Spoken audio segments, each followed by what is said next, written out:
Powell, and welcome to that Spirit of Storytime.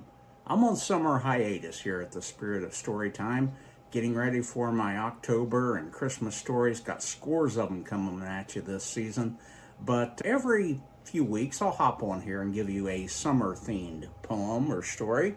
Today I'm going to do a classic called Casey at the Bat. The outlook wasn't brilliant for the Mudville Nine that day. The score stood 4-2 with but one inning more to play. And then when Cooney died at first and Burrows did the same, a sickly silence fell upon the patrons of the game.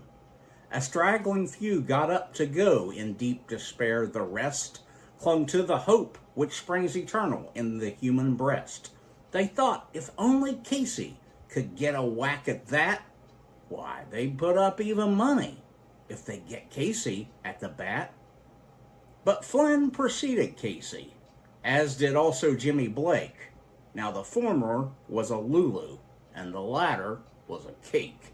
So upon the stricken multitude grim melancholy sat, but there seemed little chance of getting Casey to the bat. But Flynn let drive a single to the wonderment of all, and Blake, the much despised, he tore the cover off the ball. And when the dust had lifted and the men saw what had occurred, there was Jimmy safe at second and Flynn a hugging third.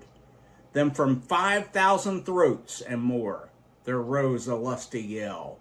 It rumbled through the valley, it rattled in the dale, it knocked upon the mountain and recoiled upon the flat.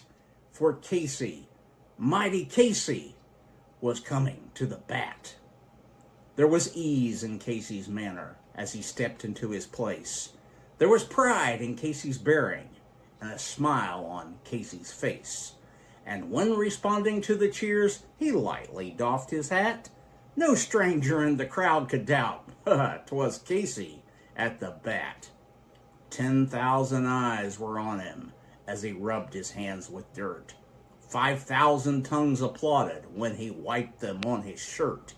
Then while the withering pitcher ground the ball into his hip, defiance gleamed in Casey's eye, a sneer curled Casey's lip.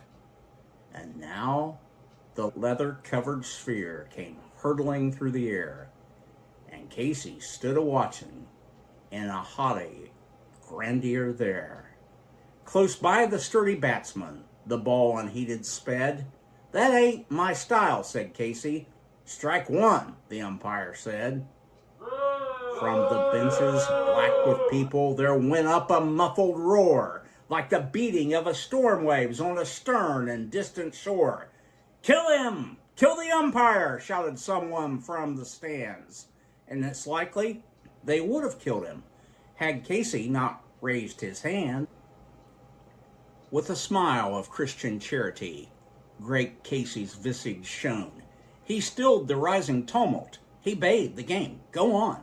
He signaled to the pitcher, and once more the spheroid flew. But Casey still ignored it, and the umpire said, "Strike two!" "Fraud!" cried the maddened thousands, and echo answered, "Fraud!" But one scornful look from Casey, and the audience was awed. They saw his face grow stern and cold. They saw his muscles strain, and they knew that mighty Casey wouldn't let that ball go by again. The sneer is gone from Casey's lips. His teeth are clenched in hate. He pounds with cruel violence his bat upon the plate. And now the pitcher holds the ball, and now he lets it go, and now the air is shattered by the force of Casey's blow. Oh, somewhere in this favored land, the sun is shining bright. The band is playing somewhere, and somewhere hearts are light. And somewhere men are laughing, and somewhere children shout. But there is no joy in Mudville. Mighty Casey has struck out.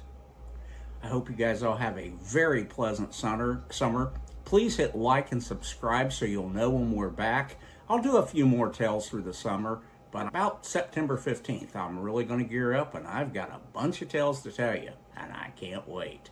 Take care.